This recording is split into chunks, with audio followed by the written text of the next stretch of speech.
What's up, guys? We are back and ready for another set of notes. So we need to flip to our Unit 4 table of contents. We have two things in there already. We are going to add another set of notes on page 39.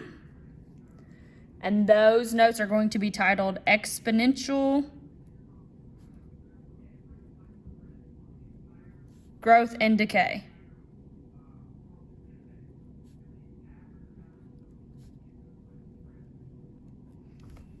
Exponential growth and decay.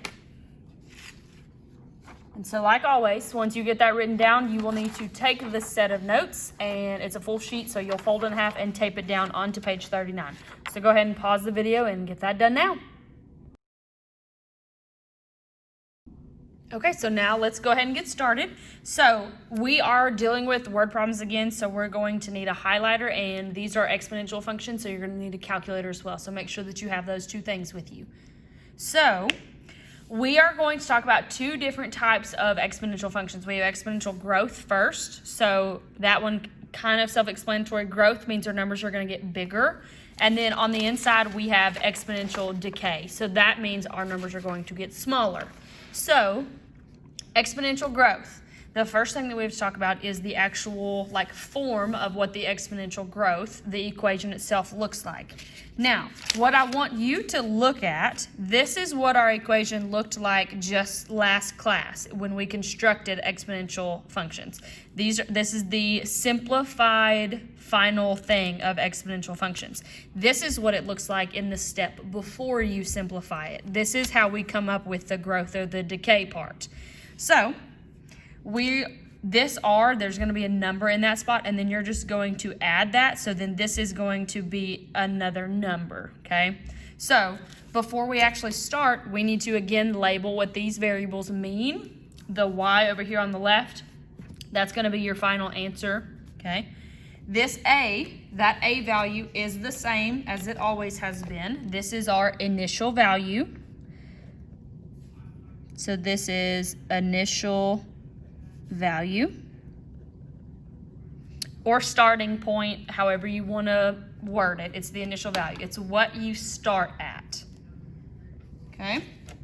The new one that we have is this r. So inside this parentheses, we originally had a b, and that was the change factor that we had. But now we have this r. This r is the rate of increase. And then in parentheses, needs to be a decimal. And I'm going to explain what that means here in just a second. So this is your rate of increase. They're going to tell you that it is increasing by a certain percent. This is where you're going to put that number in. Okay? And then this t right here, that stood for time. So t is time. So these two right here didn't change. Our initial value and our time are still the same. The only quote-unquote new thing is dealing with the rate of increase right here, which once I show you, it's super simple, okay? Okay, so now we're going to go ahead and start with two example problems, and these are exponential growth problems, so these numbers are getting bigger. Keep that in mind. So since they are technically word problems, remember you are going to need a highlighter because we're going to highlight the important stuff. So it says a car was purchased for $25,000. So this was the starting value of the car. This is what we originally bought the car for. The car appreciates by 12% each year after purchased. So this 12%, we need to highlight that because that's the number. But what we need to underline, because it's super important, is this word appreciates. So if you see the word appreciates and it's talking about a car, that means the value of the car is going up. So the amount that that car is worth is increasing. So that word right there is what tells us that it's a growth problem. So we have $25,000. The car is gaining value at 12% each year. What is the value of the car when it is 10 years old? So I'm going to put a box around this 10 real quick. all of that stuff that I underlined or highlighted or put a box around, I'm actually going to need in order to answer the question. So first thing, we need to build the equation, build the function that goes with it. So we'll do y equals, we're just going to use this up here as our guide.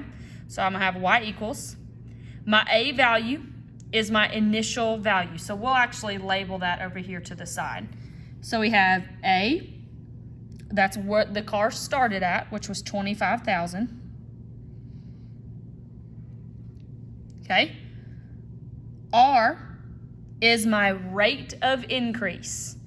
So when you are looking at these word problems, it's always going to be given to you in a percentage. That's where this needs to be a decimal thing comes into play. When we plug it into our equation, it cannot be a percentage. So we're going to have to take that 12% and change it to a decimal. So just in case you don't know how to change from percents to decimal, this is how you would do it. We take 12%. You have to think about where that decimal is. Since this is a whole number, that means that that decimal is behind that 12. Then, in order to change it from a percent to a decimal, we're going to take that decimal and move it 2 spots to the left. So now our number is 0.12. So 0.12 is the decimal version of 12%. Okay, so you just take the decimal, move it 2 spots to the left. So my R is going to be 0.12. And then my T, which is my time, we're looking here at 10 years. So those are the 3 things that I'm going to need in order to build my equation over here. And if you notice, it's the 3 things that I highlighted or boxed. That underline appreciates right there just tells me that it's a growth problem. Okay, so let's start. We're going to plug in the initial value first. So we're going to have 25,000, and I'm going to have 1 plus, and then my R value, that's the percentage, but I change it to a decimal because I can't just put 12% in there. That's 0.12, and then I have 10 years time. I waited 10 years. So this is what our equation looks like now. I need to simplify it a little bit before I put it into my calculator. And the only thing that you can actually simplify at this step is this one right here. So we need to simplify inside the parentheses. Think of your order of operations. So I'm gonna bring down that 25,000 because I can't do anything with it. 1 plus 0.12 is just gonna give me 1.12. Okay?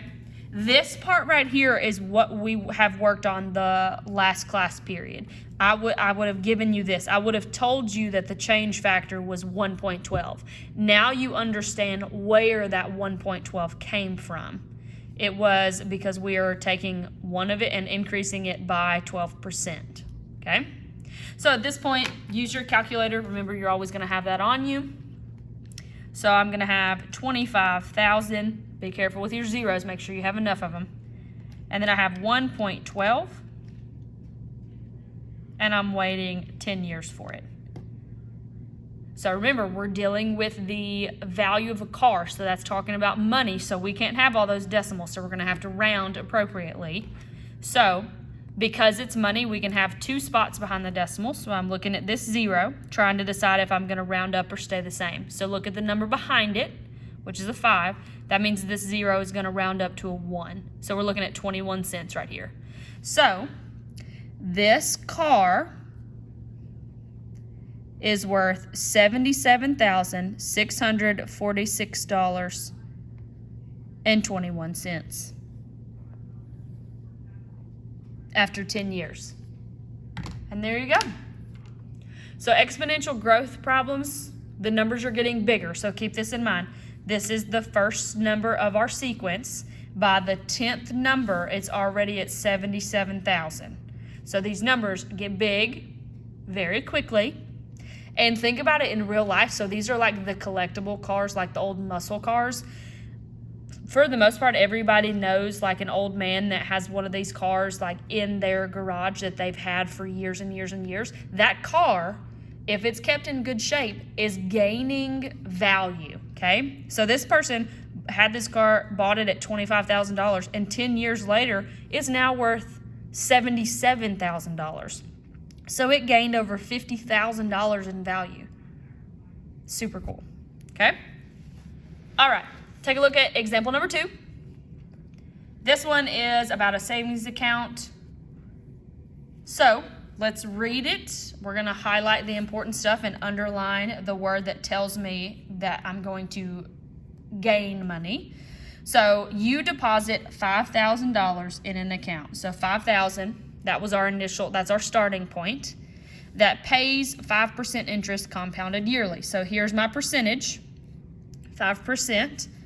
The word that tells me it's a growth problem, it's a real tiny word, is pays right here.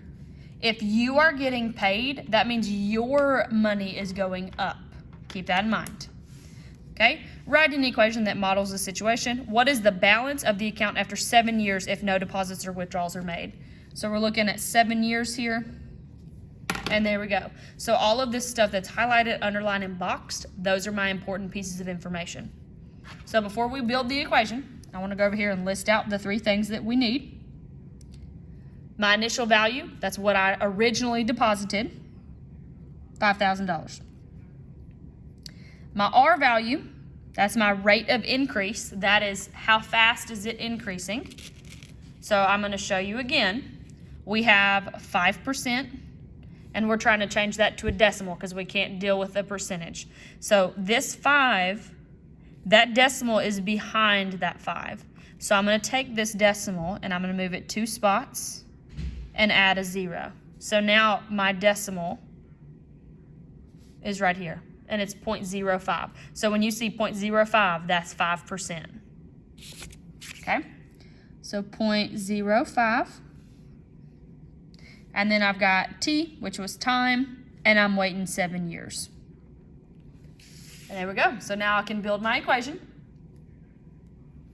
So I'm going to have y is equal to, I'm going to start with $5,000. That was my initial value. In my parentheses, I'm going to have 1 plus 0.05. And then I'm waiting 7 years. So again, we need to simplify this stuff inside the parentheses because this should be just one number, not 2 numbers added together. So let's simplify that. So it's 1.05 to the 7th power. And then you would just use your calculator and type that in. So we have 5,000, 1.05. And here we go. So again, we're talking about money here, so pay attention to the decimal. So money, that's 2 spots behind the decimal in the hundredth spot. So looking at that 0, trying to determine if it's going to round up or stay the same, check out the number behind it. It's going to stay the same. So I'm looking at $7,035.50. And there we go. So for this problem, to put it in context, you put $5,000 in the bank, and then you waited 7 years. You didn't take out any money. You didn't put any more money in there. The bank paid you over $2,000 to keep your money there. So savings accounts that pay you interest is a really good thing to have. Okay? There's one thing that I want to point out about every single exponential growth problem that you see before we move on to exponential decay. Growth problems inside the parentheses, it's going to be 1 plus r. That means that this number inside the parentheses is going to be a number bigger than 1. So, knowing that, let's check out the 2 example problems that we did. Look here. If this number is bigger than 1, that means it is a growth problem. So this one, 1.12, that one's a growth. This one right here was 1.05. That's also bigger than 1, so it's a growth problem. Okay? So that's the pattern with growth problems. The inside the parentheses, the change factor is going to be bigger than 1. Okay, so now let's switch gears and talk about exponential decay. So Decay means that the numbers are going down. So the only difference between the exponential growth formula and the exponential decay formula is we're going to have 1 minus r instead of 1 plus r. So this number right here is going to be a number less than 1. Okay? So before we actually start doing these example problems, I want to label out what these letters mean again. So A, like always, is our initial value.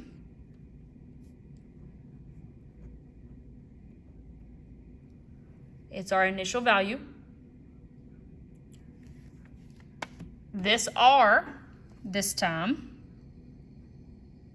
instead of being rate of increase, it's going to be rate of decrease this time because we're going down. It's a decay problem. And then I want to write that note again, needs to be a decimal.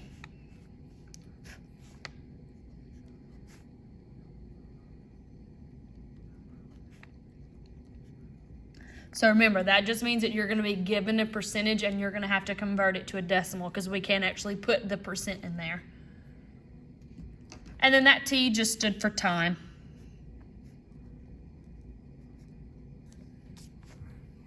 So we have initial value in time. That has not changed. This one only changed slightly from exponential growth. Now we're talking about rate of decrease. So we're going down. The numbers are going down. Okay, so I've got two examples that we're going to do together. And remember, these are decay problems, so the numbers are getting smaller. So in the first example, remember we're going to highlight. It says a car was purchased for $30,000. That's what we started at. That's what the car's value started at. The car depreciates by 22% each year. So there's my percentage. That's going to be the R value once I change it to a decimal. The reason I know this is a decay problem is this word right here, the depreciates word. It's super important that you pick out the word that makes it a decay problem. And the word depreciates, that means the value is going down. Okay? What is the value of the car when it is 12 years old? So here's my time. So those are all the important pieces that I need. So we're going to write out what they are over here on the side, and then we'll actually work out the equation. So my A value, which is what the car started at, was 30,000. My R, that's the rate of decrease. So let's chat about that 22%, because remember, we cannot take the percentage and put it in our calculator. We have to change it to a decimal.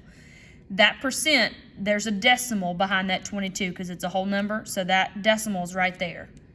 You're going to take that decimal and move it 2 spots to the left in order to get rid of that percentage. So now we're looking at 0.22. So I've got 0.22. And then my time, I'm looking at 12 years. So those are the key pieces of information that I need. So now I can just construct the equation and then evaluate. So I'm going to have y is equal to, my initial value was $30,000. Here's where it's different than the growth ones. It's going to be 1 minus that 0.22. So it's 1 minus this time.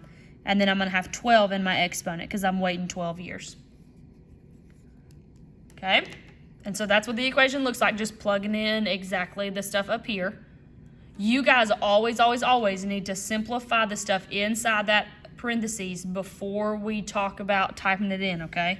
So I'm going to go ahead and do that. So I have y is equal to, I'm going to bring down that 30,000 because I didn't mess with it. If you struggle to do the decimals, you do have your calculator, so you can just type it in your calculator like this. So 1 minus 0.22. gives you 78. If you can do the decimals, I think about it like money. So this is $1 minus 22 cents gives me 78 cents left. So if you can think about money, that also works. So inside, I'm going to have 0.78. Still got my 12 as my exponent. So before we type this in our calculator, what I want you to notice, this number right here on the inside of that parentheses is smaller than 1. That's another way you can identify that it's a decay problem. Smaller than 1. All right, so now let's use our calculator. We have 30,000.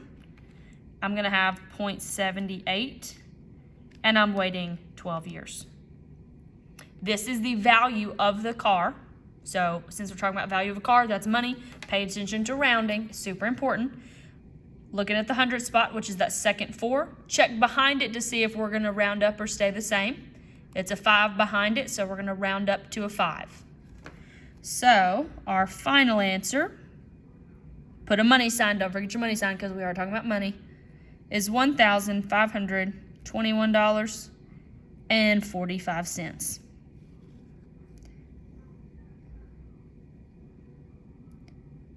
And there we go. So now let's actually think about this problem and talk about it a little bit. This is what normally happens with cars. People will buy them brand new for like $30,000, maybe $40,000, and then they lose value after every single year. So like this car, after 12 years, is worth $1,500 pretty much. So it's super important to you guys because you guys are getting close to buying your first car and starting to drive. You need to make sure that you're not paying too much money. So it's important that we kind of use this model to figure out what the car's actually worth. Okay? All right. Take a look at number 2. So number 2, we have the student population. So that's people, by the way, students just like you. The student population is 3,070 and is decreasing 20% each year. Write an equation that models this situation. What will the student population be after 4 years? Okay, so let's go through and highlight the important stuff. This 3,070 is my student population to start with. It's decreasing by 20%, so there's my rate of decrease. I'm going to underline decreasing because that's the word that actually tells me that it is a decay problem, okay? And then I need my time, which is this 4 right here. Okay, so now let's just label out what we have. So my A value, that's how many kiddos I started with, how many students are there, which is 3,070. My R is my rate of decrease. So again, I'll give my Post-it note. We're looking at 20%. So I have 20%. That decimal is behind that 20, so it's right here. And now in order to switch it, I'm going to have to take that decimal and move it 2 spots to the left. So now it's 0.20. Okay, so my rate is 0.20. And my time that I'm interested in is 4 years. And then I can build my equation from there. So we have y is equal to 3,070, 1 minus 0.20. Don't forget it's minus. This is a decay problem. And we're looking at 4 years. Now, for the love of everything good, make sure that you simplify this number before we type it in our calculator. A lot of kids make mistakes at this part. So we have y equals, I'm going to bring down that 3,070 because I'm not messing with it yet. And remember, if you cannot do this in your head, very good, use your calculator. So we have 1 minus 0.20, that's 0.8, that's 0.80, okay? So think about it like this, that's $1, you take away 20 cents, you're left with 80 cents. So it's going to be 0.8. So I want to point out again, this number right here is a number less than 1, so that means it's a decay problem. Then we would just type it into our calculators to figure out how many kids still go to that school after 4 years. So we're looking at 0.8, 4 years. Now, we need to talk about this. So this number right here, the 3070, that was the student population. So these are people. This is how many people are left after 4 years.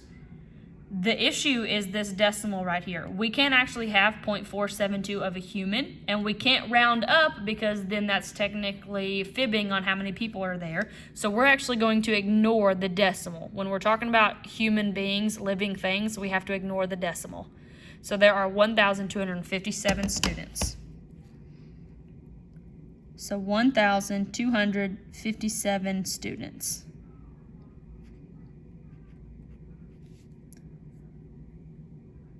And there we go. Make sure that you are including your units on there. So a lot of times we use the dollar symbol because a lot of these deal with money. Sometimes they don't though. So if they don't, make sure that you include whatever units you're talking about. Okay? And now I have some extra practice for you to do. The only difference between these 3 problems right here versus the first 4 that we've done is I have not told you the category that they fall in. So you're having to identify the one word that's either going to tell you it's a growth or a decay. Okay, so I'm going to do the first one with you, and then I'm going to let you pause the video and do the second and third one. So let's take a look at that first one. Have your highlighter ready because we're looking for important information. So remember, we're looking for initial value, how's it changing, so percent and time. We're looking for those 3 things. So it says a celebrity has 150,000 followers on Twitter. Okay? The number Y of followers increases by 35% each year. So there's my 35%, and the word that tells me growth or decay is in this sentence. It's this word right here, increases. Increases means growth. Write an equation that represents the number of followers, Y after T years. How many followers will they have in 4 years? Round your answer to the nearest follower. Okay, so we got to get out the important information. So the stuff that I highlighted, I need to box my years here. So we're looking for my initial value, which was my starting number. We started with 150,000 followers. Now, for those of you that don't know what Twitter is a social media platform, and followers are people, okay? So we're talking about 150,000 people. My rate of increase, it's an increase, is 35%. So I'm going to take 35% and I'm going to change it to a decimal because remember, we can't do the percent sign. So that 35, that decimal is behind it, so I'm going to take it and move it 2 spots to the left. So now I'm looking at 0.35. So my rate is 0.35. And then my T, we're looking for 4 years. And so now I can build my equation from that information. So it's going to be Y is equal to 150,000. And then in parentheses, I'm going to have 1, and then here's the major difference. This is why it's so important to make sure that you know, is it growth or is it decay? Because we either need to use a plus sign or a minus sign, and that is 100% dependent on this word right here, the one that you underline. That is increases. It's a growth problem, which means we're going to use a plus sign. So the rate of increase is this 0.35, so 0.35. And then we're looking for 4 years. Okay? As always, I would like you to simplify the stuff inside that parentheses right there. So we're going to do that first. So 150,000. That's 1 plus 0.35, so that's just going to be 1.35. So another way that you can tell from just an equation if it's a growth problem is this right here. This number is bigger than 1, which means the numbers are growing. They're getting bigger. And then you're for sure going to need a calculator for that point. So we're going to do 150,000, 1.35 after 4 years. And there we go. So remember, we're talking about people because they're followers, okay? So we cannot have 0.9375 of a human, so we ignore that because we can't round up to someone that's not actually there. So this is how many followers that this celebrity has. So we have 498,225 followers. And there we go. So this little celebrity got a ton more followers. And this is what actually happens. Because I know a lot of you actually follow celebrities on Twitter and Instagram. So this is a real life thing. So what I want you guys to do now is I want you to do problems 2 and 3 on here. Use these other problems that we've done as a guide. I will tell you the most important thing is picking out your important information and underlining the word that tells you growth or decay. Super important on that one, okay? Once you get done with those 2 problems, you can push play and then I will have the correct answers for you to check. I'll see you in a minute. As promised, here is the answer to number 2. So this one was pretty straightforward. The most important thing that you have to figure out is that this one is a decay because it's talking about decreasing. We're talking about the value of a motorcycle. So somebody bought a motorcycle and the value is going down. This is what the motorcycle is worth after 5 years. Okay, for number 3, I didn't automatically do number 3 because once I got to it, I was like, oh, this one's kind of tricky and it may stump you. So I actually wanted to work through this one with you. So we have our highlighters. We're ready to go. In 2005, there were 10 rabbits on a small island. The population increases by 25% a year. So 25% is my rate. Increases right here tells me it's a growth problem. So they're just repopulating, okay? Write an equation that represents this situation. How many rabbits will there be in 2020? Round your answer to the nearest rabbit. Now, we were not given a specific time, and that's what a lot of people are struggling with.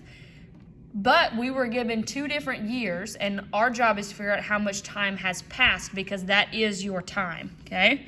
So we went from 2005 to 2020.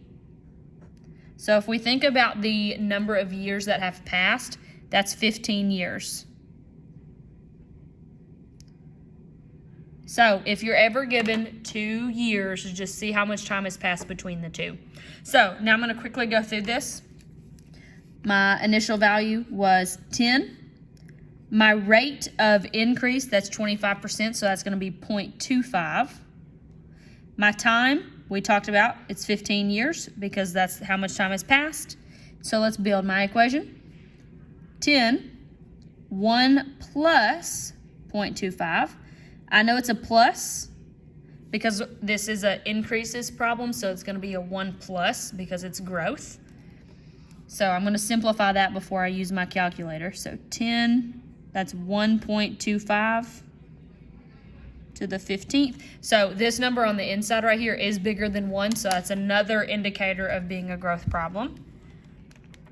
So here is the amount of rabbits that are there after 15 years. So rabbits, they're not humans, but they are still living things. So we cannot actually have the decimal of a living thing. So there are 284 rabbits. So 284 rabbits.